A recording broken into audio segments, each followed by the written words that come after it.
Hello, everybody. Hello, Jehad. Thanks for your time. Thanks that Hi. you are in our Hello, podcast. Jehad. Hi.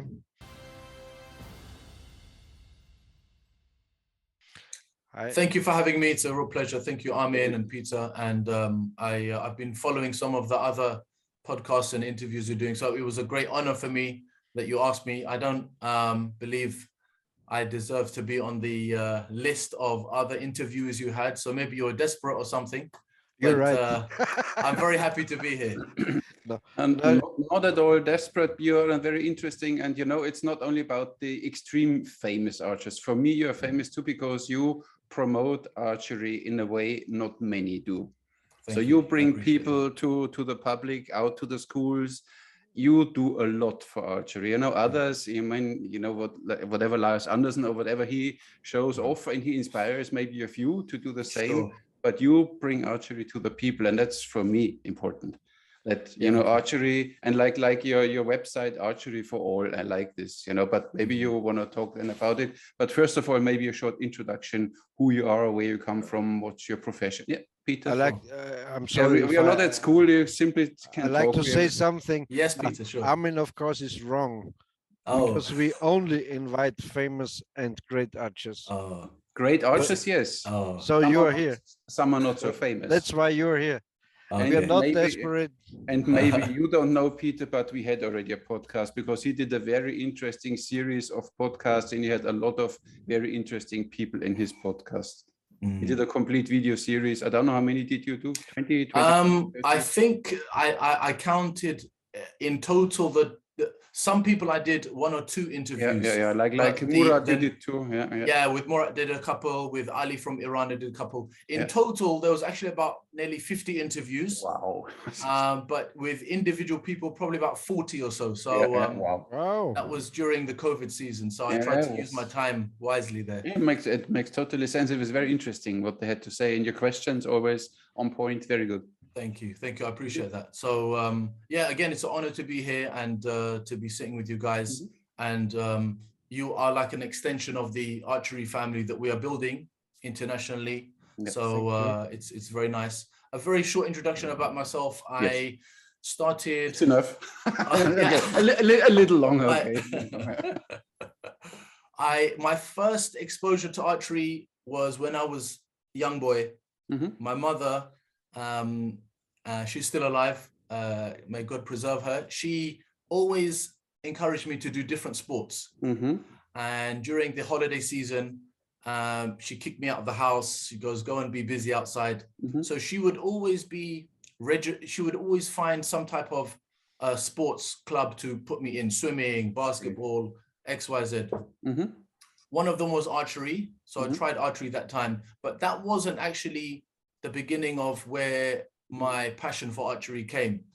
When I was about 18 or 19, a friend of mine, we started to read a bit more history about Islam. You can probably guess my name and my features. I like to interrupt you. Yes. You were born in England or in Palestine? Correct. I was born in England. Okay. My parents actually, my father's from North Africa, Libya. Yeah. And my mother from South Africa. Okay. But born in London, raised in London, born into a Muslim family. So there were a lot of possibilities. They can put you into sporting events and definitely, and yeah. I was very fortunate that we had many opportunities for different clubs and sports. So around that age, 18, 19, was reading more about history of Islam and things like that, and we came across archery as part of the Islamic civilization and heritage and things like this, and the different battles. So my friend and I, we had these kind of romantic ideas. Oh, let's try to reenact this or bring it to life again. Great. Yeah. For those that may not know, archery in Islam is actually not just a sport, but it's actually more of a way of life and part of our religion in a way. We can talk about this later. Anyway, so we found a local archery club. We did a beginner's course there. And at the same time, we also wanted to learn horseback archery. We didn't know how to ride or anything. So we said, look, let's go and find somewhere to learn to ride. So we, at the same time, we went to stables.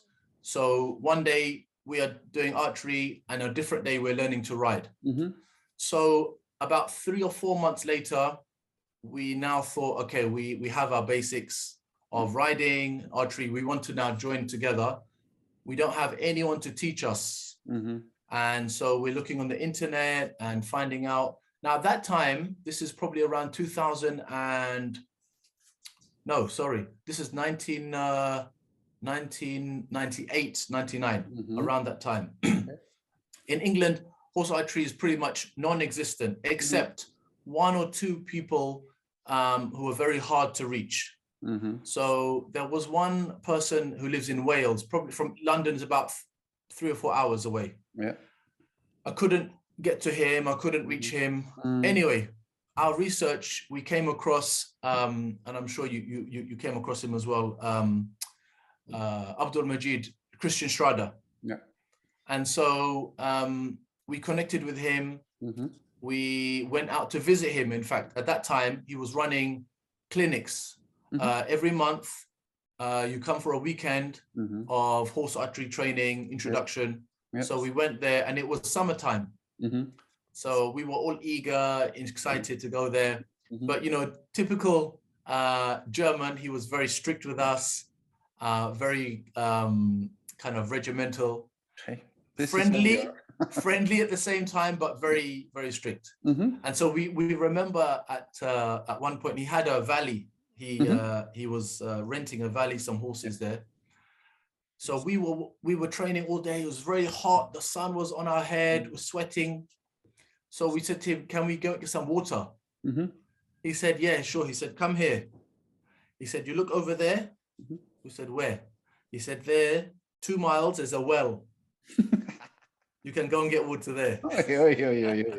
It's a bit harsh, yeah. So we had to walk, come back. So maybe he was testing us, I don't know, but very, very memorable experience. A kind of boot camp, no? Boot camp, exactly, yeah. Drill instructor, So from that time, we came back to England, continued with our archery. Now we became a basic instructor, archery instructor, and we opened our own club in a more inner city area. So closer to where, you know, minority children are, inner city, urban, where they have no chance of doing archery at all. So we teamed up with a rugby club because they had a big field. So we bought some equipment, we store it there. Every Sunday, people can come, families, everyone. It was a good vibe. Then we started to invite Christian Schrader Abdul Majid to England. So maybe 2 or 3 times each year, he comes over for a weekend workshop, basic workshop, to just introduce people to horse archery. What is horse archery? What is traditional archery? We didn't know anything, but it's very important that we try to learn from people who knew what they're talking about. Abdul Majid, he had a good experience with Kashai, of course. And so he had a lot of experience with him. So we learned from him in that way. Then we started to go to competitions now. Like we got invitation to, I remember our first competition was in South Korea, in fact. So Master Kim, he was inviting different people around the world. And again, at this time, England is very underdeveloped for horse archery. So the famous people at that time is still like, you know, Lucas Novotny. We have a couple of people from Europe. Koreans also quite developed. Petra Englander. Yes, exactly. Yeah, so these people were quite developed. A couple of people, other people from the States. So we were very fortunate. We had invitation to Seoul, to South Korea. Did a competition there, and there is a very good place to network and meet many people. So there was my first time I meet Lucas Novotny. I think I met Mihai Cosme, maybe, I think. I met Ali from Iran, and many other people.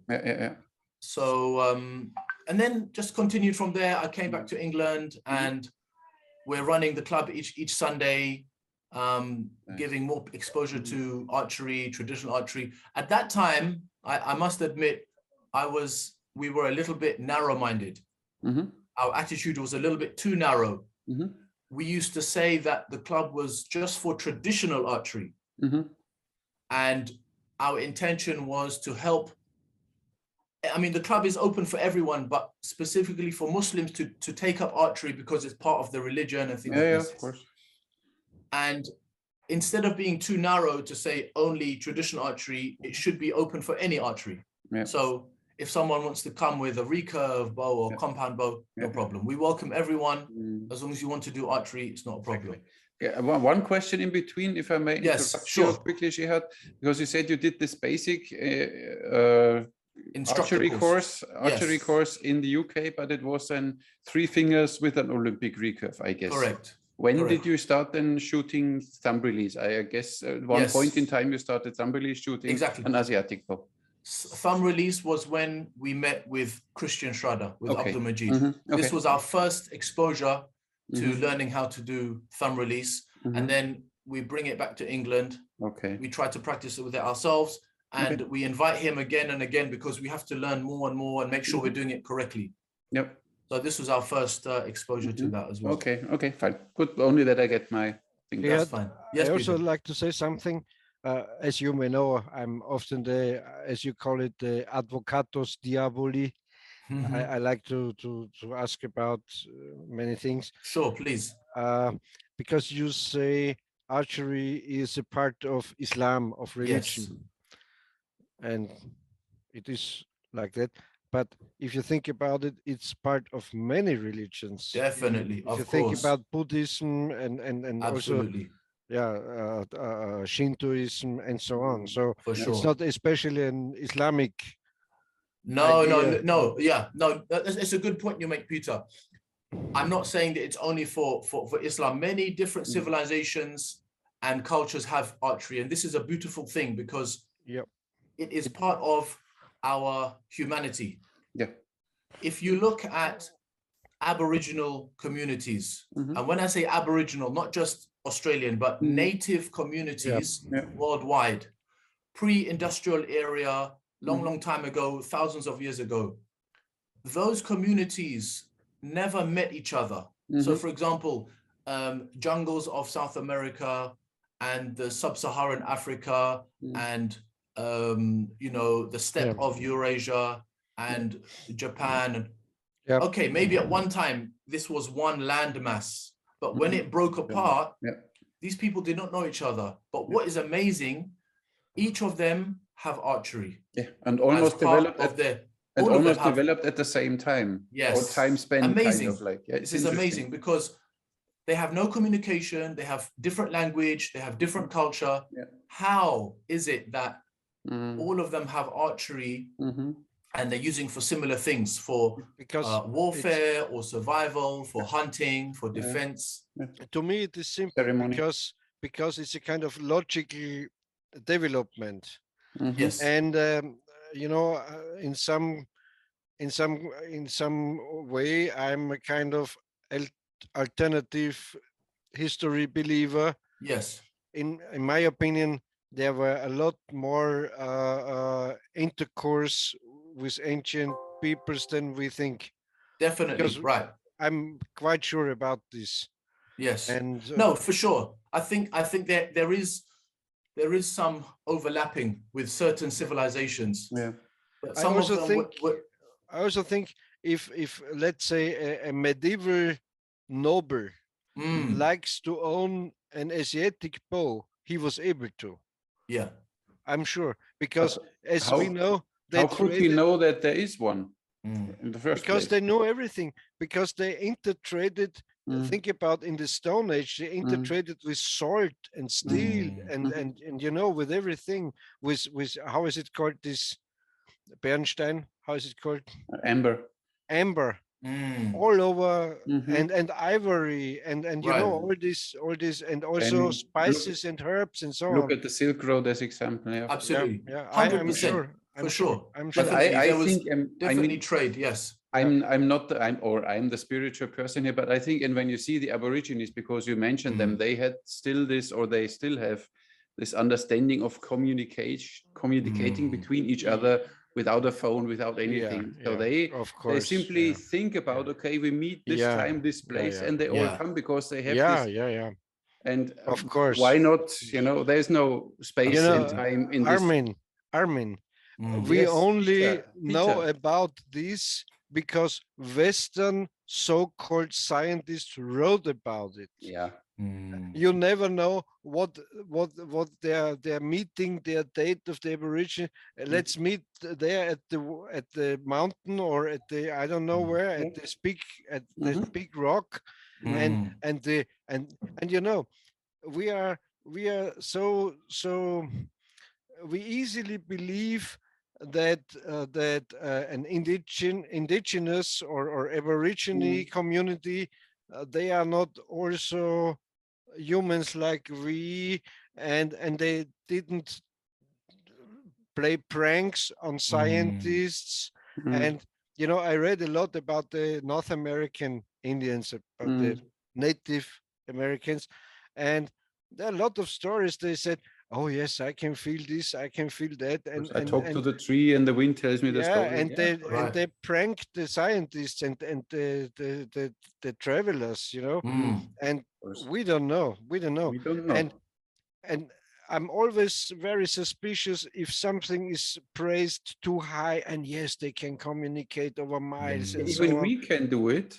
Even with you, sometimes happen that you think about someone and he calls you. With Zoom or with Skype, we can. No, it happens that someone pops up in your mind, and 3 seconds later the phone calls and this guy is on the phone. But you know, Armin. So it happens still. We only, with industrialization and with ego mind blowing up, we forgot a little about it. But we all have the skill to it. No, Armin. Yes, believe what you like to believe. Of course, yeah, and you believe what you like to believe, Peter. That's fine. Yes, but I can. But we should talk about Peter, Jehad again. We can, but it's connected to this subject. You know what? I'm, as you know, Armin, I'm a lot in mentalism and in this stuff, and also stage tricks and so on. In stage tricks, you are more. Yeah. No, mentalism is the same. You know, when you think, oh, Peter haven't called me since 3 weeks, maybe. So of course I will call you the next or the day after. And if I call you in 3 days, you will say, I thought about it and now he called me. Because yes, we love to do it. Our brain love. If you're looking into the sky and you see some clouds, you say, oh, look, it's like a dragon, or it's like a sheep, or I saw that last time I took a photo of a dragon. We like to have connections and we like to interpret everything. But we have them. It's not that we like them, we have them. I had once, as one example, I had a friend. She was not so close to me, but I knew her. She was a singer, or she's still alive. And I felt all of a sudden the taste of a cappuccino in my mouth and her face. And then I called her, and I wrote an SMS and I said, enjoy your cappuccino. I said, what the heck, how do you know? You're 100 kilometers away. So it still works. Because in the back of your head, you knew he's drinking all the day. She's drinking all the day cappuccino. I didn't even know that she drinks cappuccino. I didn't even know that she drinks cappuccino. You know how often Peter, Peter, it's okay. You believe simply what you can see. It's fine. No, only imagine what the light spectrum with your visible eye shows you and what it doesn't show you. No. But I'm skeptic. Jehad, I'm sorry, but we drifted a little apart now. No, that's interesting. Yeah, but we are not here to. We can discuss these things when we are so desperate and have no one. You know. No. Look, it's okay. Everyone obviously has their own belief. It's all interesting, and we should hear everyone's views from you know, if it's worth anything from Islamic point of view. Our reasoning and our understanding is that everything comes from God. Okay, for the Muslim belief, I understand some people don't believe in one God or higher power. That's fine. So everything comes from God. Sometimes we have this, we call it inspiration. But just like you think of someone or some thoughts come to you or something happens, this is all inspired by God. He sends down things for a reason. So, but Jihad, it's not a kind of strange if you think if a person you have not met for some month or years, and the person comes into your mind, it's not a miracle or so. Sometimes these things cannot always be explained through science. Sometimes it just happens like that. But some people make the experience, and that's the difference. True, right? You know what the crazy thing is, Jihad? I'm really kind of atheist, I like to say. Fine. But how should I say it? There's as you say, there's more, or like Goethe said, between heaven and earth that we understand, and science is 100% not able to explain everything. Of course, they will never be. And because the scientists are not more than that old alchemists of the Middle Ages. They say, I look at the stars and I tell you the futures. This is now they have Hubble. Back then they had, they looked through a beer glass. So I don't know. That's right. That's right. And I'm an atheist, but I don't believe in the Big Bang theory. I don't believe in evolution, because it's as unbelievable if, like you say, God made everything. Right. So I say, to me it's a miracle. To me, I can't understand it. I don't know why the universe came into. It just depends how you describe for yourself God, or this universal energy, or higher power, or anything like that.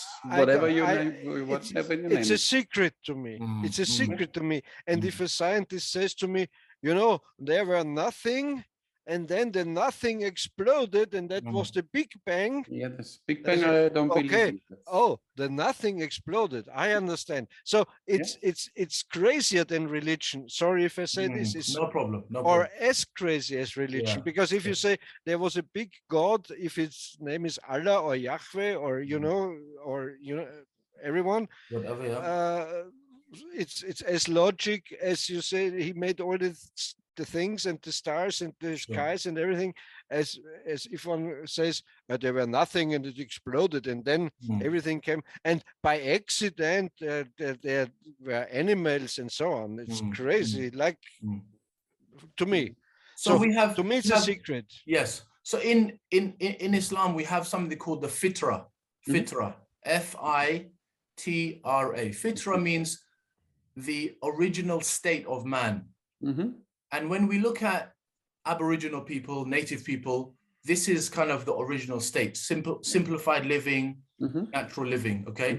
Obviously, we all know the modern way we're living today is very far from that. Archery, we believe in our culture, not just culture, in our history and in our religion, is part of these fitra elements. So archery is part of a natural way of living. Okay, yes, because I like to be skeptic. So when people invented archery, or the fire, maybe this was fitra, as you call it. This was the natural status of a human race. So what it means is, in Islamic perspective, the fitra is the way of living in accordance to the way God created you, to the way you have been created. Okay. We do many things today which are unnatural, but we're still living. What is unnatural? Everything is natural. Like, for example, you can't do anything, and yes, you can. I don't like to say it. Of course, we can do unnatural things. There's many unnatural things, but what we mean is living in accordance to the way God wanted you to live, the way that is beneficial for you. But when was the exact, you could say, I don't know, I don't know how it is in Islam, how the first people were. Is it like Adam and Eve, like that? Right. Yeah, we believe in Adam and Eve. Correct. Okay. So that was the natural state. So they lived in a kind of paradise in the Garden of Eden, and just lived by the fruits, and and that was the natural state. So they had no bow and arrow. They had, I don't know. When is the Sorry, real... just 1 second, Peter. I'm having a audio issue here. Just 1 second. Sorry. What happened here? We still hear you. Okay, I can hear you now. Sorry. Yes. Okay, Yeah. fine. Sorry, just repeat that, how do you decide when was this exact state of Fitra. how God wanted us Fitra. to live? Mhm. Yeah. How can I say?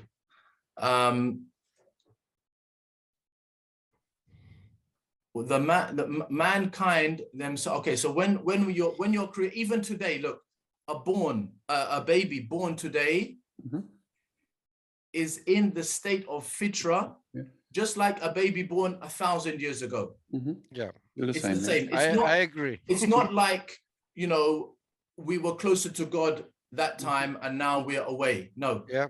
It's the way that we decide then to live our lives. Do we live closer to according to the law of God or our own laws, or do we make things up? And sometimes we move away from the way God wanted us to live. Yes. Sometimes we move closer. Yeah. But the baby don't decide. No, the baby doesn't decide. The environment, the parents, the friends, many things. But on the other side, it sounds a little like in the Christian religion with the 10 commandments, that Moses was on this mountain and wrote this 10 commandments. So these are the rules you have to live now. Yes. Then you are the Christian ideal person. If you break one of these rules, then we need to, the quote cat. Yeah, the quote cat is coming. So I guess it's she lives in fitra. True, very true. Animals, if you look in animal kingdom, they maintain their life in the way they were made. Yeah. You understand? So they can't decide. They just live how they live. This is the difference between humans and animals. They don't have free will.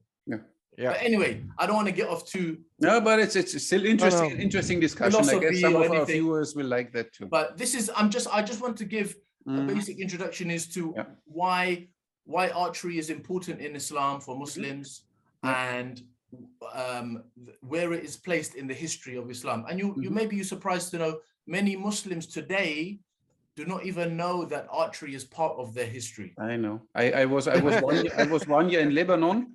I was teaching at a school, and of course I had mostly Muslims, and I always said, listen, your Prophet Muhammad told you need to teach your kid to ride, to swim, and to shoot bow and arrow. So the latest I can teach you now, finally. And then, said you make your prophet happy. That's right. I like to say one bad thing. In some cases, they replaced archery with a Kalashnikov. No, exactly. So this was one of the reasons behind why I wanted to get into archery, to what we call to revive a sunnah of the Prophet. When we say a sunnah, means a practice. So this was definitely one of the practice of the Prophet, his companions, his supporters. So it was part of their daily life. And for Muslims, our ideal way of living is the way they lived. As closest as possible to how they live. Yeah, so we want to live close as possible in terms of their values and their morals, etc. Rituals. Yeah, exactly. It doesn't mean that, okay, I'm going to go live in the desert now and shun the West and everything. No, I can still live. I drive a car, have a phone. It's there. Yeah, it's your morals, what comes out of your mouth, your attitude, and your intention in your heart. Jehad, I like to ask you something. Is there something about that archery in Muslim culture mentioned in the Quran, or where you got very good point. Very good point, Peter. Archery is mentioned in the Quran in a few different places, a few chapters, and also mentioned in the sayings of the Prophet Muhammad himself, where he is but like a kind of teaching or a kind of part of the religion, or just mentioned? Because in the Bible it's also mentioned, of course. For example, I give you, there's one verse where God says to the believers, he says, prepare yourself with as much strength as you can against those who are fighting against you. And when they take this word strength, when they define it, he means archery. So he actually specifically mentioning, prepare yourself with archery. Because at that time, they had the same word, or it's the same word? No, not the same word, but the definition. When you look at the definition of what it means, who says what it means?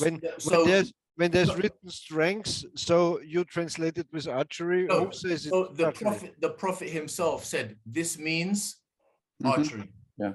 This particularly means archery. Okay. And so they had obviously many types of weapons: sword, spear, knives, everything. But here specifically, it means archery. So riding also. Horses mentioned in the Quran as well. So anything mentioned in the Holy Book, is something that we deem to be important, to be sacred. So it is mentioned there, as well as in many of the traditions of the Prophet himself, encouraging people to take up archery. Like Armin said, archery. So the main 4 or 5 disciplines we have: archery, riding, swimming, wrestling, and maybe you could say also sword fighting. So these are the main 5.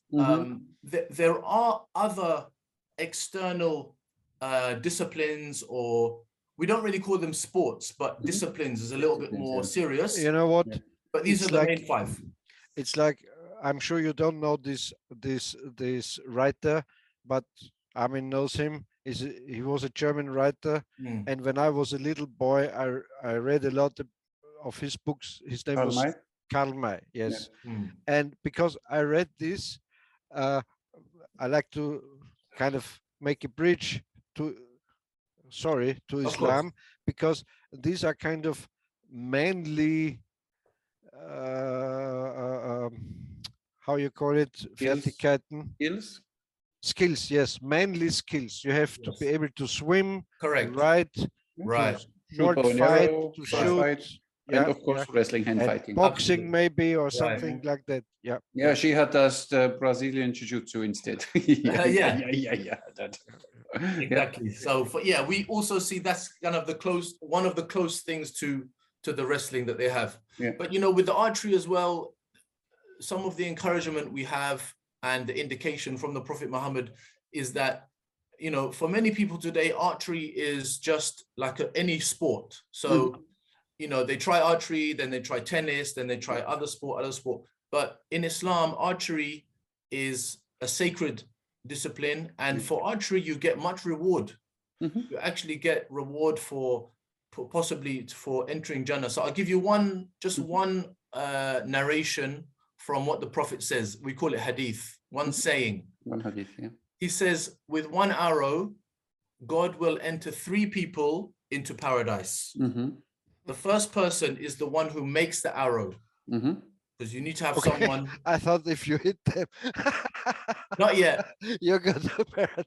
So the first one is the person who makes the arrow, but the condition is you have to make the arrow with a good intention. Of course, Number 2. What is a good intention for an arrow? Okay, it depends on the circumstance. So here it is to defend your people, to defend maybe your religion, to protect your people. Okay. Not just for attacking, or just for attacking for no reason, or and also not for target archery, I suppose. I mean, at this time it's really for even if you make it intention to copy what the Prophet himself did, this is good enough. So number 1, making the arrow. Number 2, the one who shoots the arrow. Because as you will know, in history, the person who makes the arrow and shooting it is not always the same person. Because in the army, you have somewhat maybe a group of people who are dedicated to just producing thousands and thousands and thousands of arrows. This is their job. Whoever's in charge, the Sultan, the king, says, you are my arrow makers. And then you give the arrows to the archers. Now, archer has to know how to shoot the arrow. It's not just simply pull and release. You have to know, is it stiff? Is it weak spine? Is it correct tuning to the bow, etc.? The third person is the one who collects the arrow once it's been shot. Now, traditionally you have a battle, you have two sides. When the battle is finished, they don't just go home and go their separate ways. You send out scouts and you say, collect all of the weapons you can find, because sometimes people shot arrows, they're not damaged, they're still in good condition. And many still weapons there that you valuable items like armory and exactly. So for these three people, they're all connected with one arrow. And a fourth person, the one receiving the arrow, is also connected to the game. It depends, you know, why you're receiving it. If you're an enemy, then you have bad luck. But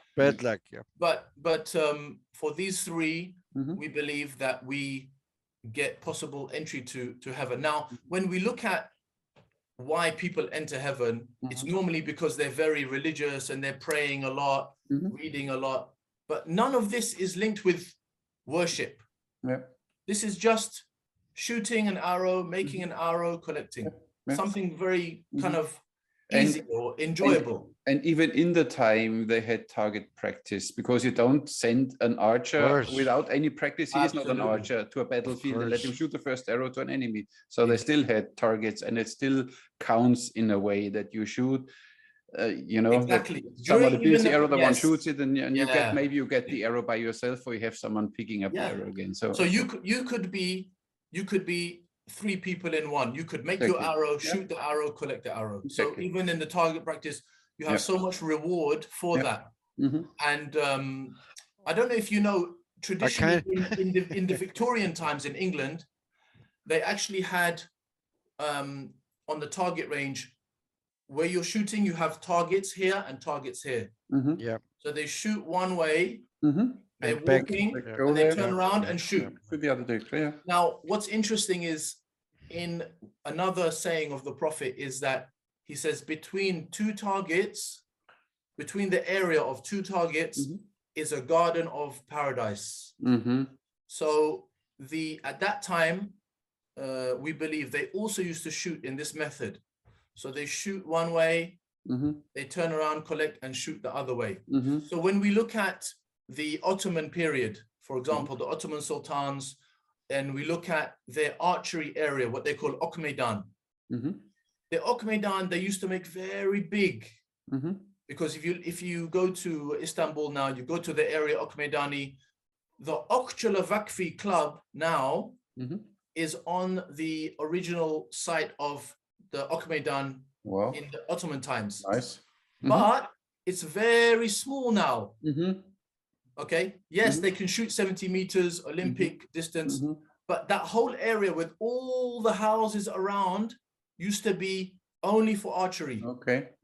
So when they understood this saying, that God is saying between two targets is a garden of paradise, they want a big garden. Yeah, of course, obviously. They don't want to make it small. You know what, Jehad? I kind of like, I really appreciate the idea that there are special persons picking up my arrows, so they get connected to my shooting. True, of course. And this is a way of training young boys, young girls, learning how to collect, how to hold the arrow. This is a good introduction for them. And then they're watching you, or they're watching their teacher, their master, their ustaz shooting the arrow, and they are there on the side doing service, waiting to collect and waiting to give the arrow. Jehad, because you mentioned girls, is it true that girls were on the shooting range in Islamic? 100%. 100%. Really? Yes. Because you know why I ask? Because I used to do for, I think, 4 years in a Vienna school. There were a lot of Turkish Islamic children. And in the afternoon, you know, school, I was an archery teacher, and there were some Turkish girls, you know, with a, how is it called? Hijab, with the hijab and so on. And they were really surprised that they were allowed to, and of course, and I had to touch them, you know, to correct them a little, that Right. You know, and so we'll talk about this. Yes. And I had the impression they were surprised and they were very shy to do it. Right. Let me explain. So there could be a number of reasons, but in our Islamic context, okay, if we look at Korea, South Korea, okay, South Korea, they have very strong archery heritage, and it has even survived to Olympic level today. We know on the Olympics, South Korea always going to take a medal. It's superior. It's granted. Like this, it's like this, okay? But they have maintained their historical connection with their archery heritage. With the Muslims, we had a cut. End of the Ottoman period, Turkish Revolution, Ataturk, etc., there was a cut. We lost a lot of information. So much information, manuscripts, books, people's knowledge, they died out. All of this we lost. So now it's as if we have a puzzle, but we only have a few pieces. So we're trying to make the picture, but we don't have all the pieces together. How is this connected to girls in archery? I will explain. Thank you. So these Turkish girls, it's not in their heritage to know about archery, because from the Turkish Revolution, they didn't allow any archery. They didn't allow any Islamic Islam has activities. Changed. What you like to tell us is, so Islam has kind of changed a little, or just the culture? No. Lost. Okay, at the end of the Ottoman period, or if we look at the Ottomans, they made archery to the top. Okay, archery was like today, football is the big sport. Archery was their main sport. Okay. Like in South Korea. Like in South Korea, they held very strong to this tradition because they know there is reward in it. It's following the Prophet. It's part of the religion. We know all of the sultans, they have thumb ring. They're holding like this. Everyone is doing archery because it's very sacred discipline. And also fun. And also fun, okay? When the Turkish Revolution happened and Turkey, etc., the Ottoman dynasty crumbled. Now we're losing our heritage. We're losing our history. So this is why these girls that you're teaching, they probably never even tried archery before, or they never knew that they can do it. But just a moment. You're right. Of course you're right. But the Turkish boys had no problem. Well, this is exactly it. If the culture was lost, so it's also true for the boys. It's what Jehad said. But the point is that why is it only for boys? It was also for girls. Okay. So for whatever reason. How do you know? No, because we have historical narrations and recordings of, even in the time of the Prophet, some of the women were warriors. And you see them on the battlefield with the sword. Now you have your female warriors again, Peter. He always doesn't believe in female warriors. Really? You have to read history, Peter. There's many. Finally, tell him. We have many female warriors, which we're very, very proud of in Islam. And many of them were fighting in the middle of the battle, but they're covered. How you do don't you know? see them. How do you know it? Because the Prophet told us. Okay, that's an explanation. This is what I mean. It's not just making up and romanticizing. We have narrations, recordings. Many people witnessed with their eyes. It was this person and this person. I'll give you one short story.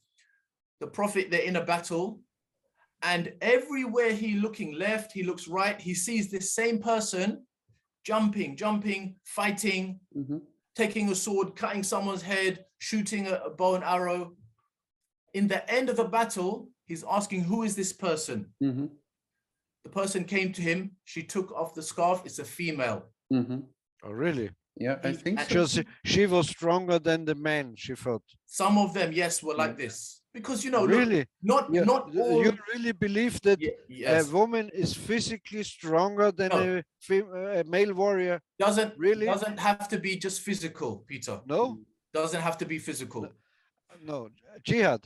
If a average man is swinging a sword, he's more powerful than a woman. That's true. Okay. That's simply true. Right.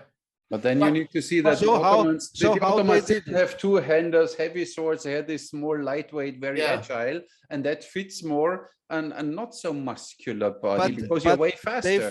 They fought against other how you call it, saber forces warrior. So why should be, if they have the same equipment? And what you're saying, Armin, is not true, because if you say it's a long heavy sword, so this small person with a lighter sword can't get into course distance. Because you are slow with your big sword. No, of course you are. But you know, look, Peter, look, you know, in battle situation, it's not just about who is bigger and stronger. No, sure, of course. No. What counts? No, so what counts? Okay. What is counting? What counts is strategy. And the men are and not IQ. So strategious like the females. I'll give you an example, Peter. Okay. Yep. We have in the life of the Prophet, he had many battles. He was defending himself from Byzantines, Persians, this group. Yep. Okay. Romans. Yep. Many times his group is very small. Maybe, for example, one battle, 313 Muslims. Yep. Okay. This was the first major battle in Islam. This is all of the Muslims on the planet Earth at that time, 313. This is in the beginning of Islam. Yeah. They are fighting another group of also Arabs who were the non-believers. How many of they? 1,000. Yeah. 3 times. So 1 man to 3. Yes. Okay. They became victorious. Yeah, we have the same stories in you know, in our. Of course. So if it's if it's you numbers don't know if it's true or power, then if we look at that number, then that group should have killed all the Muslims. Jihad, I understand you, but you know, these are kind of legendary. You know, if you believing 100% into the Quran and in the Prophet's doings, Muhammad's doings, and the stories, of course. But we had the same here. They said, yes, there were just 100 warriors and they fought 3,000 and and so on. So, you know, they all made it up. And of course, if you're saying everyone Quran, can believe what they like, in Islam, it isn't like that. Okay, I accept your opinion, but that's not the kind of historical story for me, because you know, if you believe everything what is written in the Bible, you know, Joshua went through around Jericho and blowed the trumpet and all the walls crumbled and so on. Very low frequency, you can do this, you know. Yes, of course. Yes, of course. I know all that stories. Believe me. Okay, so, I don't know, but that's why I'm saying so technically. But if what I want to say is, if that is your argument for saying, oh yeah, female warriors, they could be stronger than men, that's not true. Why we have today separate classes in boxing, women and men? If that was not the problem, that the physical strength or so in fighting, so we must not have girls boxing and men boxing. But maybe we change and so on. You understand what I mean? Maybe in time back there, the difference was not so pronounced like it is now. Oh yeah, or maybe they had more strong women. Or when you look at Russia, they still have a few of these, you know, this really strong women, and I would not fight with one. So think about the big real warrior. Let's say 1 made. But they are not all that big. You had to take everyone.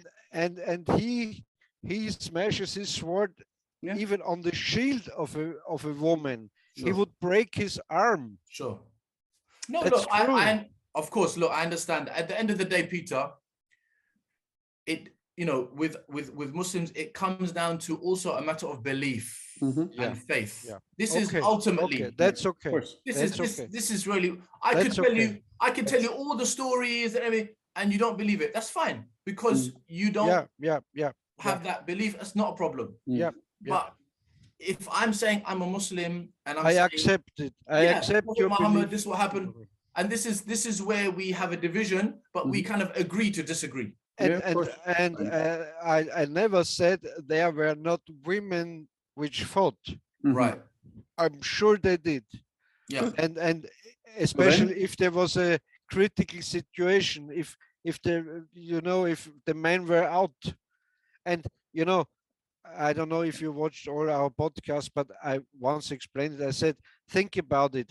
If there's a tribe of people, you know, a native kind of, and it was in Mohammed's days, it was like that. These were nomadic, you know. Yes. I don't have to explain it to you. Sure.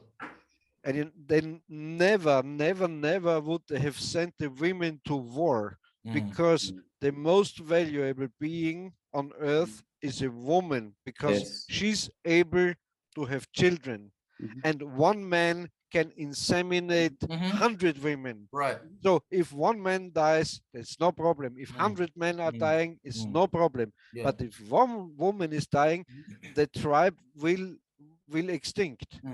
But on the other side, when you see that the tribe was 300 people, and of course it was mixed, let's say 60% male, 40% no, female. they protected the women, because no, you can't. When 1,000 people come and attack you, you send everyone they do now in a neighborhood country. They provide everyone with a gun. Right. Yeah, but these are not female warriors. It's a kind of accidental situation, a horrible. But they still could fight, because they learn how to fight. This is the thing. Although we you know, we always tend to believe that all these disciplines is only for males. You must understand, in these communities, they would teach these disciplines to the girls too. I don't believe it. Right.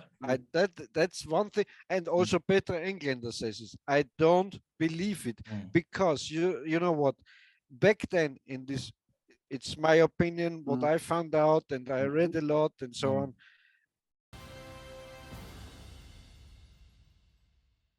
In the old cultures, the role images were, you know, the women were did this and that, and men did this and that.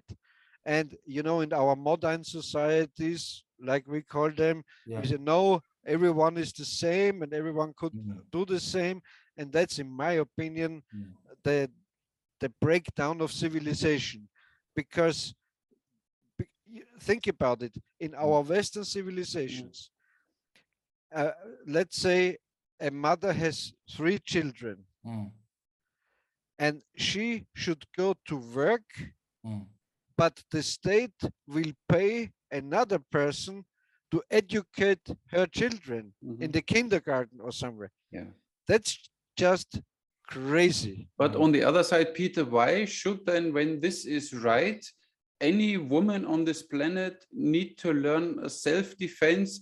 Then they would be always safe, because the men always protect her. Yes, that's so why? But it's not. That's you see, even in Austria, you see that the girls, they get stabbed because they didn't have any. I don't say they should know how to shoot or how to fight. No. That's why they got taught all the weaponry and all the fighting styles. Yeah, but of course you maybe don't send them in the first place on the battlefield, but they knew how to fight. But it's a big step, a big difference if you say, I teach my girl how to defend herself, or to say they are female warriors.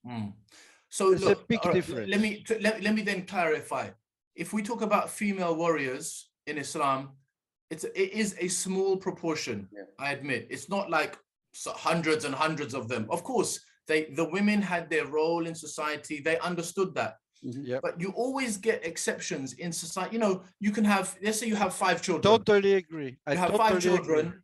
They're not all the same. Okay, you have one boy. he's very shy, he's very soft. You And have one one crazy who's girl. very strong. Yeah, You know? So everyone has different characteristics, attitudes. So there were some of these companions of the Prophet who, you know, just wanted to help in any way they could. And because they were gifted with athletic ability, with strength, with being good with the sword, very good with the bow and arrow, etc., good with the horse. So they would be allowed to come and fight. So this is what it is. It's a small group. I totally understand this and I agree.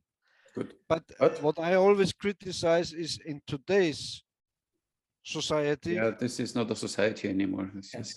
It's not a society anymore. That's true. And the woke, you know, if you're watching new, you know, Amazon or Netflix or movies, there are female fighters. Right. You know, there is how was it? I don't remember. You know, and this is a kind of the feminist movement. Yes. So and think about it. We talked about before with Armin. Think about it. I really love women. Me too. And yeah, and they now tell the women they are great when they behave like men. So if they have a kind of business suit and they are tough managers or warriors or, you know, then they are cool. So in fact, that feminists are the real women haters because they tell them, you have to believe, you have to behave like a man, then you're nice. Right. And then you're strong. And the idea of strong, some women say to me, you're afraid of strong women. And I say, you know what? If you're talking about strong women, then there must be also weak women. So tell me, who are the weak women? If you know what, and that's the crazy thing in our society nowadays. The only thing I could, my opinion, if I would have a daughter, I would raise her in, let's say, in some fighting skills, in bow and arrow, and the stuff in the same way as if I would have a son. That's for sure. Because if she likes to, and then if she likes to continue, and if they like it, I will support them. But it's simply that at least they have a base knowledge of 100%. What's going on. Yes, guys, I have three children. Yeah, I have only three. Only three. I have a son. He's 18 now. Yeah. I have two daughters. 16, 13. Okay. So they have seen me do various these disciplines. They know that I do the archery and the riding and things. I never forced anything on them, but I gave it to them. If you like it, we develop. If you don't like it, try something else. But I try to make sure one of these fitra disciplines they must know. Yeah. Okay. Yeah. As a father. Yeah. So 2014, my son and myself, we started jiu-jitsu. 1 year later, my daughters started. So now we're going together.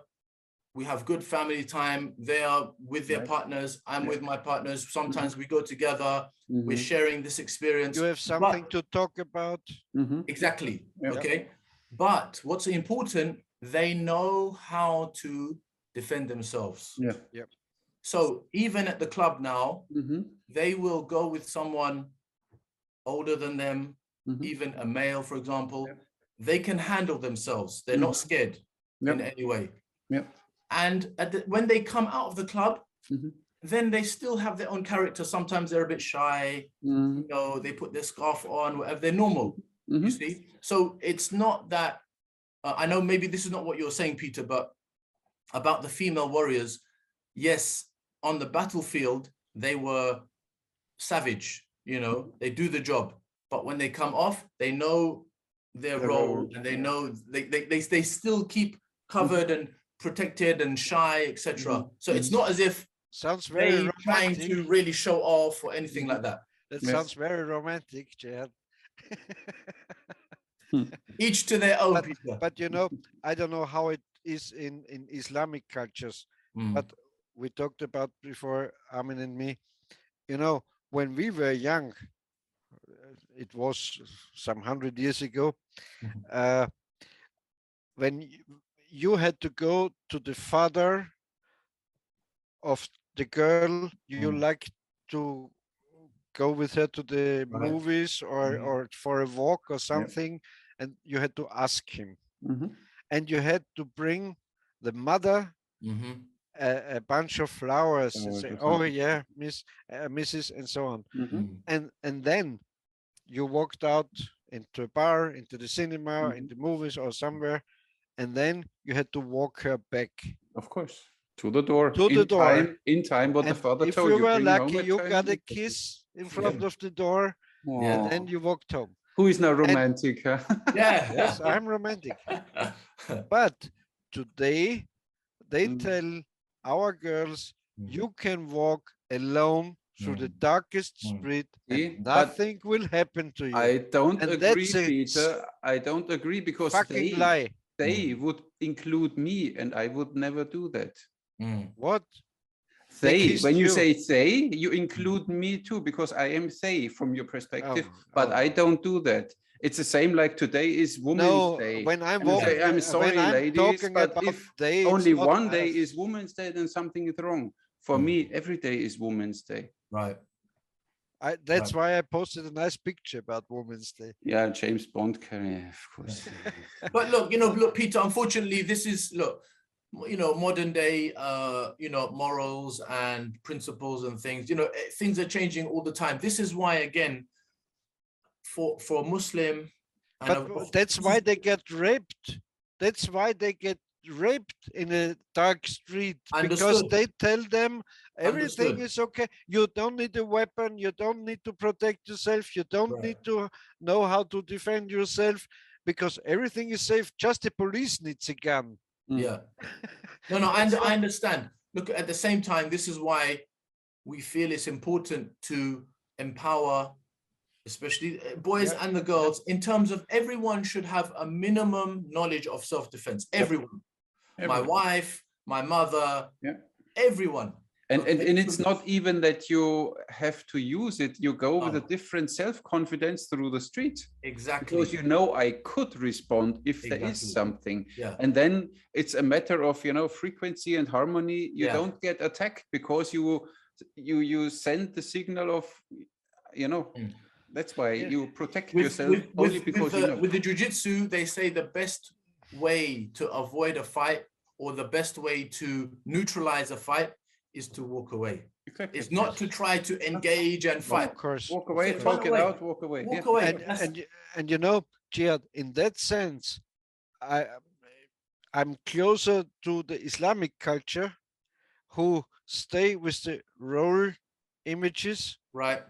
And don't tell you you're safe when you're walking alone. Sure. And in our Western cultures, when you say you walk the girl home after the cinema, they say you if you like to be a cavalier, a chevalier, a caballero, a knight. Yes. Then they say you're a Nazi. Right. Yeah, that's true. That's true. Right. And so I'm closer to you than I don't than agree you think. on many of mainstream media things. I'm always a Nazi. I'm now a Nazi because I have You a are a different opinion of what is going on there with Wow. Russia and Ukraine. I have a different opinion of all this COVID, and that's why I'm a Nazi. It's okay if people only know the term when they don't understand what you're doing and they call you a Nazi, then it's simply their really poor, low level of education. And this is something doesn't bother me, it doesn't even touch my behind. Right. But I don't like to expand it like that. I just like to say, if you're saying in our Western culture, I like to protect my girl, they say you're a guy from yesterday. Right. You do the most natural thing, what is since millions of years maybe.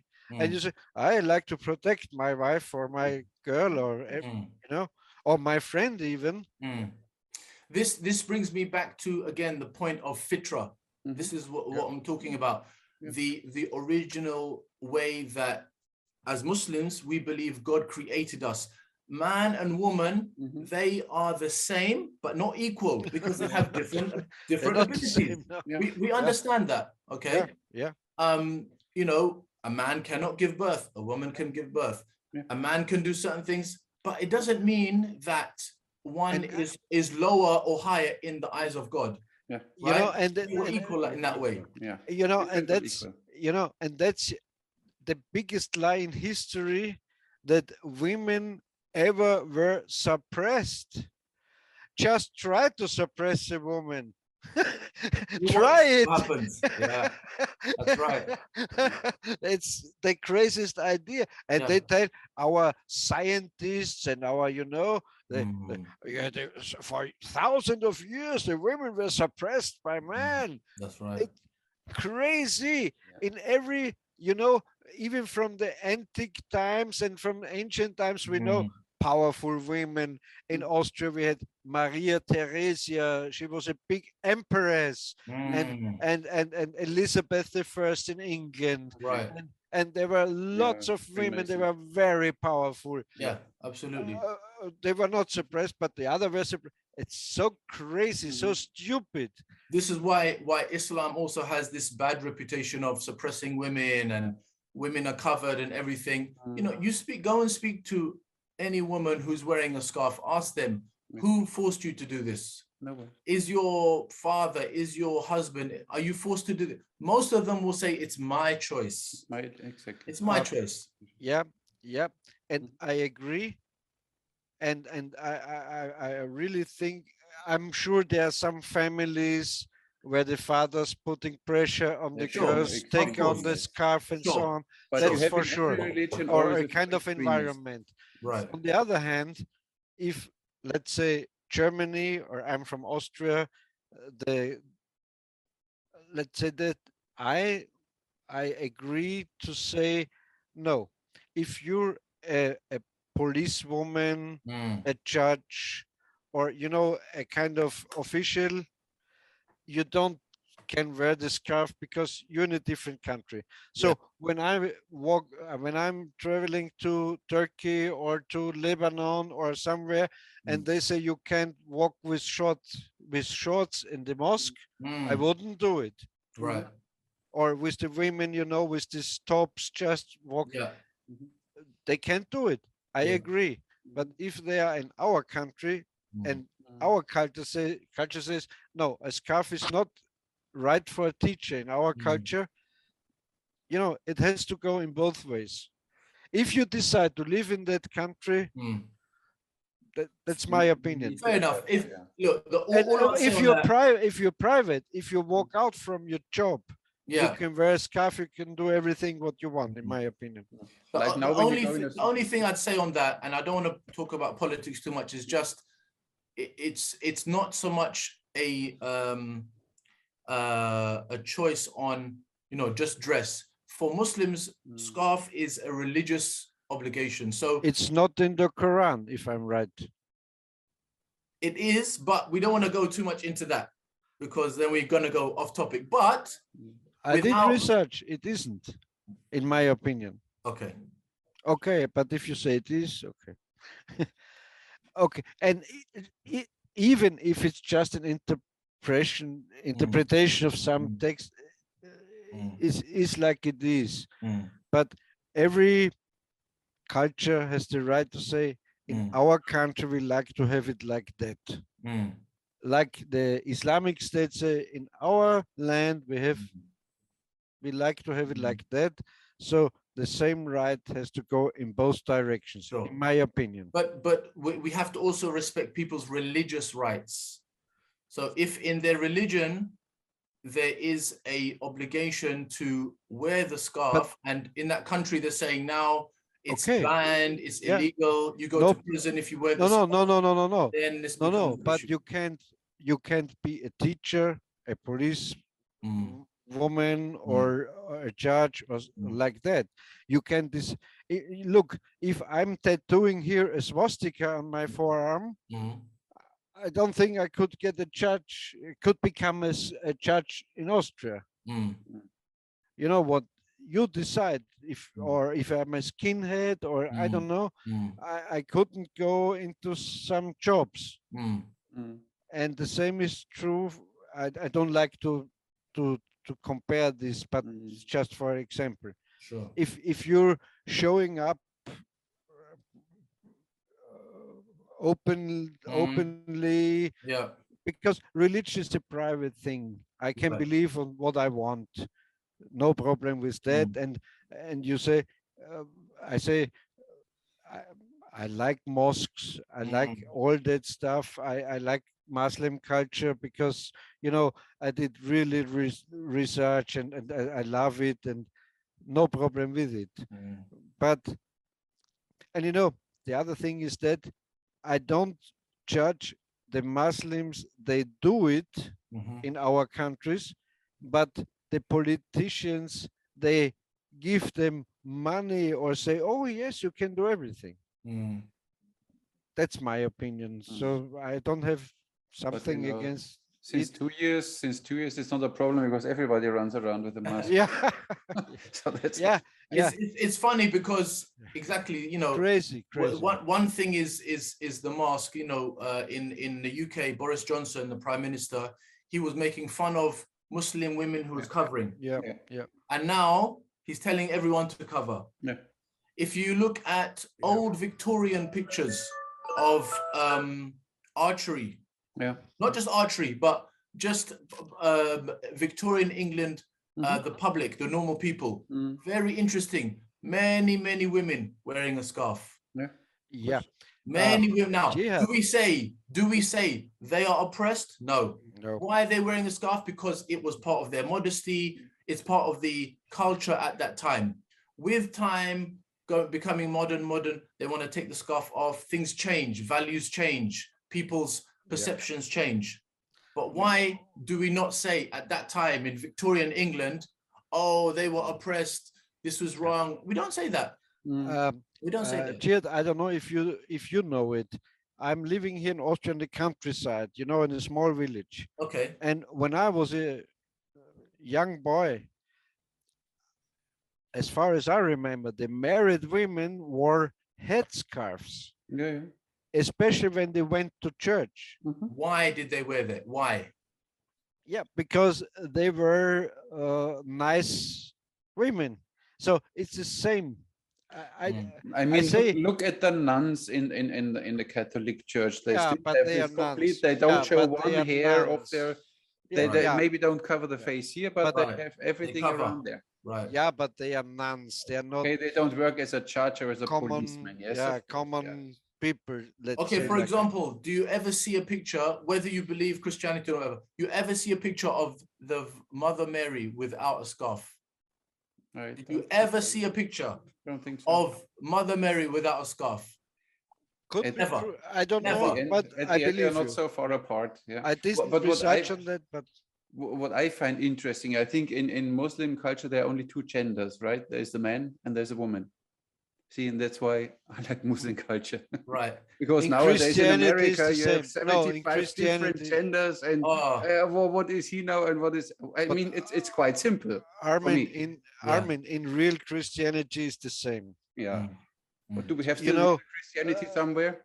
Believers in Christianity say the same. They are just two genders. Yeah, but they are all called Nazis now, right? Because this is what you get in Germany. That is that Marxist communist shit culture. Back to archery. Now we had a nice curve around everything. Back to archery.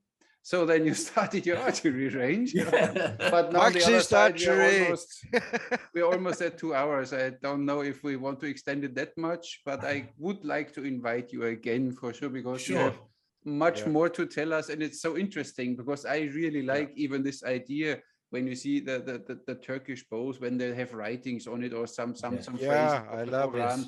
They really take it serious. They appreciate the weapon in a complete different way.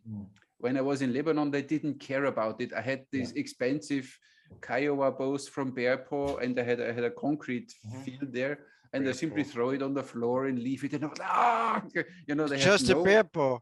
But they didn't have the connection. That's why I like this. I mean, I'm always a little No, it's very important. Look, in some of our classes that I'm teaching, especially if it's a Muslim class, I say, look, never put your bow on the floor. And you must always know how to take care of your equipment properly, because these things are for us sacred. They're important. We don't just throw it on the side. And there's a certain way you either put it on your shoulder or you hang it somewhere. You must cover it when you unstring the bow. You put it in a cover, etc. So there's always levels of respect. Respect your weapon. One of the other things maybe we can talk about next time, Armin, is a very important person at the end of the Ottoman period. His name is Najmuddin Okyay. I don't know if you heard of him, but there's a picture. He's called the last Ottoman. They call him the last Ottoman. Okay. He's a very, very important personality. He was a master archer, number one. He was arrow maker. He was a teacher. He was artist as well. In Turkey, they have this type of art called Ebru. Ebru, yeah. I don't know if you saw this art. They put paint on water, and they put the paper on, and they lift it off. Beautiful, beautiful art. He could do Ebru. He was a specialist in botany, in flowers. He knew all the different types of roses, the flowers, everything. He was like encyclopedia, this guy. At the end of his life, when the Ottoman dynasty was falling apart, there's a picture with him, and he's holding his bow. He's sitting in his room. He's holding the bow, and he has his arm out like this with the bow there, and he's looking at the bow. And for me, I like to understand it in this way, in that he is trying to give the bow and the knowledge, everything he has, but there's no one to take from him. And this is the sad part. This is where Muslims, we lost a lot of our history and our culture, heritage. So now it's not lost, because you are here. And Murat is here. Yes. And so many are here. And you know, many people, Peter, many Muslims tell me, they say to me, you must only learn from Muslims. I said, no. I said, knowledge is from God. He can give knowledge to Armin, to Peter, to Lucas, to this one. I say, wherever I get knowledge, I take. That's the point. Good, and I put together, and I make it my own. So we must never be so narrow-minded that because if I only take from Muslims, I have very limited knowledge. You would still that would be stupid. Stupid. I learned so much knowledge. Of course, my first teacher was Abdul Majid Christian Strada. I always respect him, and he's still my first teacher. But I learned so much from Lucas, so much from Mihai, so much from Murat, so much from Armin, so much from Armin, many from Ali, from Master G, so many people, because no one owns this knowledge. Exactly. No one owns this knowledge. And you know, sometimes I like to say, you can even learn from the stupidest person. 100%. Because 100%. One thing they have in mind you never thought about. And you can learn from everyone. That's why you can learn sometimes even something from me, Peter. Yeah, of course. Sometimes, not often, but I, you know, once in 10 years I have this split second of enlightenment, and then I can give you something. Write it down so I read. No, this is too. It goes so fast. I have no time to write it down. Jehad, because you said how to hold the bow, you know, the respect for the bow and so. And you know, I'm a longbow archer. Right. And so, if you a good or a mindful longbow archer, there's also something you can detect if you watch closely. When they put the bow on the ground, put it on their toes, on their shoe. Yes. It's something like that. Or I like to say, you know, Armin always saying I'm a kind of spiritual and esoteric guy. Sure. No, I'm not. We are all. You know, when I have a kind of a bow bag, you know, where I'm putting the longbow in. Yes. And I have some bow bags. You can put 3 bows inside, because I do a lot of travel and showing up the bows. And so if I have a bow which a real master made, I can't put another bow in the same bag. Yes. Of course. Too much respect, yeah? When there are two bows, one is a big master and one is okay, he made a bow. So I can't put them in one bag because it's kind of bad. I have that too. Yeah, I have that too. Like I have a few bows, they go in a separate bag, and other bows you can stuff in one bag altogether. But rarely. But I think we finished because you sit on you. I think you need to eat something, or it's something you should. No, just a couple of distractions, but no problem. But no, it's not. It's 2 hours. It's getting a little long. I think we simply continue because we had this point where I have a story to tell where you said you had to touch them. You know, that the Muslim girls, and this is the next time. Next time we can talk maybe about the Najmuddin Okyai. We talk about my archery in the schools. Exactly. Talk about archery when you're teaching Muslim girls. There's certain things we should know about, tactile and all things we can talk about. But I appreciate your invitation, and it was very interesting. But you know, I'm happy that we talked like we talked today, because you know, there's nothing very new to archery, but if we interchange cultures and we can talk our perspectives on different issues and ideas, I enjoy to talk.